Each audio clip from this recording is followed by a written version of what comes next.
Hi, my name's Scott Naito, founder of Fairway Exteriors.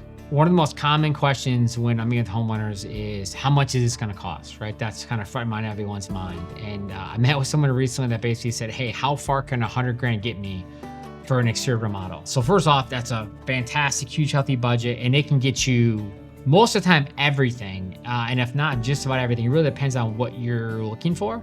And so on most homes, we could do a full home, new James Hardie fiber cement, siding, trim, soffit fascia, new gutters, new gutter guards, new front door, new patio slider, new garage door, and maybe not your whole house of windows, but like either pretty close to the whole house.